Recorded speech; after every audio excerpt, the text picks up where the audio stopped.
बड़ी डेवलपमेंट्स है, बड़ी ब्रेकिंग न्यूज है। पाकिस्तान के दो बड़े अहम लोग जो दो बड़े ओहदों पर फाइज थे, एक ने मुआफी मांग ली और दूसरे को उड़ा के रख दिया है। वो लोग कौन है वो बताते हैं आपको, लेकिन सबसे पहले आपको ये बताया कि कुछ अर्सा पहले एक खौफनाक जंग जारी थी कि अपनी अपनी पसंद का आर्मी चीफ लगाना है।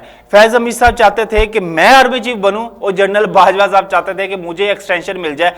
और फिर एक वक्त आया कि इमरान खान साहब ने ऐलान कर दिया कि मैं एक्सटेंशन देने के लिए तैयार हूं, लेकिन उस वक्त एक खेल इमरान खान और जनरल बाजवा के हाथ से निकल चुका है। सीनियर सहाफी साबर शागर साहब ने अपने एक व्लॉग में दावा किया था कि मुझे आर्मी चीफ यानी जनरल बाजवा साहब फोन करके कहते थे, हमें 3-4 सहाफियों को फोन करके कहते थे कि रहना तो मैंने ही आर्मी चीफ, चाहे जो मर्जी हो जाए, आर्मी चीफ तो मैं ही हूं। अगर मुझे एक्सटेंशन मिली तो वेरी गुड, अगर ना मिली तो मैं मार्शल लगा दूंगा। जनरल बाजवा साहब फैज हमीद और मुराद अली शाह जो वजीर आला सिंध थे, उनके जरिए नवाज शरीफ और आसिफ अली जरदारी को पैगामात भिजवाते थे। इन दो बंदों के जरिए पैगामात भिजवाते थे कि आप मुझे वजीर एक्सटेंशन दे दो, मुझे दोबारा आर्मी चीफ लगा दो, देखो मैं इमरान खान का कैसे बोरिया बिस्तर गोल करता, मैं ऐसे लपेटूंगा उसका बोरिया बिस्तर।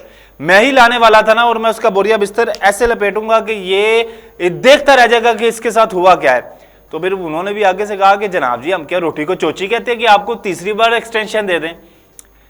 नवाज शरीफ और आसिफ अली जरदारी ने कहा कि तीसरी बार आपको एक्सटेंशन नहीं मिल सकती, जो होगा मेरिट पर होगा।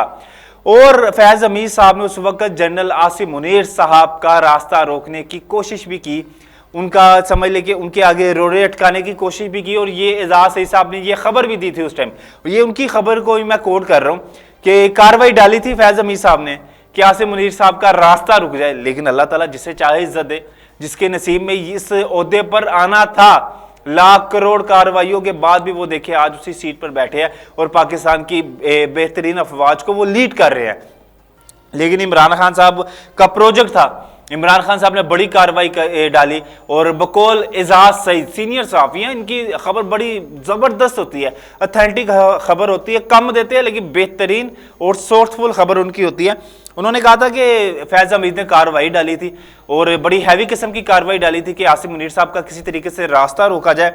और इमरान प्रोजेक्ट, अब आते हैं अपनी असल खबर की तरफ। इमरान प्रोजेक्ट जो था, जो बड़े दीदा दिलेरी के साथ इमरान प्रोजेक्ट चला रहे थे, बड़े कह ले कि बड़े सामने फ्रंट पर आके वो लीड कर रहे थे इमरान प्रोजेक्ट को, उनमें से उनके जो प्रोजेक्ट में से एक आदमी जो दोबारा सिस्टम में फिट हो गया, उन्होंने माफी मांग ली। उन्होंने कहा कि मैं तो जनरल बाजवा का, मैं नाम बताता हूं आपको, उन्होंने कहा कि मैं तो जनरल बाजवा का हुक्म मान रहा था, मैं तो आपका हुक्म भी मानूंगा, अगर मैं आपका हुक्म ना मानूं तो फिर आप मुझे जो मर्जी सजा दे, मैं तो भाई जो आर्मी चीफ थे मैं तो उनके हुक्म के मुताबिक चल रहा था। और वो आदमी है जनरल आसिफ गफूर साहब, कोर कमांडर कोयटा। उन्होंने से बड़ी बारीकी तरीके से उन्होंने कार्रवाई डाली है, बड़ी बारीक कार्रवाई डाली है। उन्होंने कहा अगर आपका हुक्म मानूं तो कल को आने वाला आर्मी चीफ मुझे गलत कह देगा, तो इस तरह से नहीं होगा, मैं तो जो मौजूदा आर्मी चीफ है उन्होंने मुझे जिस तरह से कहा मैं उस तरह से करता रहा। मुझे उन्होंने कहा ये कर, मैंने कर दिया, उन्होंने मुझे कहा ऐसे कर, मैंने कर दिया, अब आपका हुक्म जो होगा सारा आंखों पर। तो वो दोबारा सिस्टम में फिट हो गए हैं जनरल आसिफ गफूर साहब, जो इस टाइम कोर कमांडर हैं कोयटा के, तो वो दोबारा इस सिस्टम में फिट हो गए हैं। और इमरान खान साहब को जो कह ले कि फंसाने वाले श्री मजारी साहब, जो बड़े मजमे में आके जो इमरान खान साहब को कहता था ना कि खान साहब ये गलत कर रहे हैं, तो श्री मजारी साहब उसको कहती दो आ गया बुजदल, वो देखो आ गया भगोड़ा डरने वाला।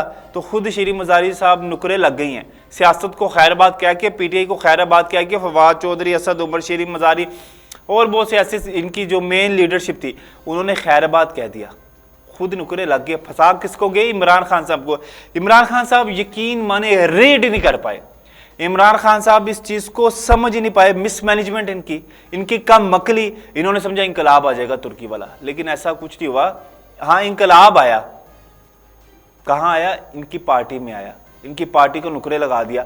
और जो अभी 2 दिन पहले शबाशी साहब की उनसे मुलाकात हुई थी आर्मी चीफ आसिम मुनीर साहब के साथ, तो आसिम मुनीर साहब ने इनको यही कहा कि आप कहते थे ना कि स्टैब्लिशमेंट लेके आई है, तो स्टैब्लिशमेंट ने देख ले नुकरे लगा दिया, अब आप हमें हाथ डलवाए, हमारे साथ हाथ पुआओ, सारा मलबा साढ़े थे ना सुटो, आप अपना अपना कंट्रीब्यूशन करें। हमने उनको जितना ठंडा करना था कर दिया, जितना उनको डैमेज करना था कर दिया, अब आप हर चीज हमारे सामने ना रखें। तो अगर हमारे सामने रखेंगे तो फिर आप हमसे भी इन फ्यूचर कोई तवक्को ना रखें कि मैं कुछ कर सकूंगा।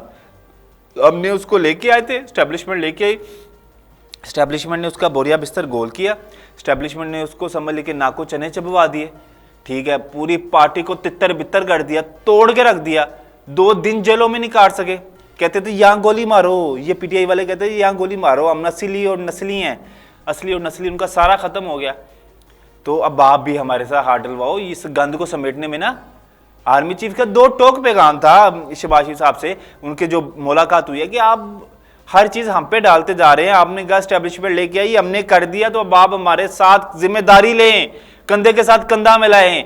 ये ना सोचे कि शहबाज शरीफ साहब का यही था ना कि कर ले एस्टेब्लिशमेंट जो करना कर ले, तो फिर निगरान हुकूमत आ जाएगी, तो वो फिर निगरान हुकूमत एस्टेब्लिशमेंट के साथ खड़ी हो जाए। तो उन्होंने कहा ऐसा नहीं हो सकता, इस गंद को आपने हमारे साथ कंधे से कंधा मिलाना है। और रही बात एक एक करके अब आप ये देखें कि chief justice of Pakistan Umar Ata Bandial साहब जो बड़े ठाठे मार रहे थे, हैं, जो बड़ी बातें कर रहे थे, कहाँ गया? करवाएं इलेक्शन, सबके दें रिलीफ।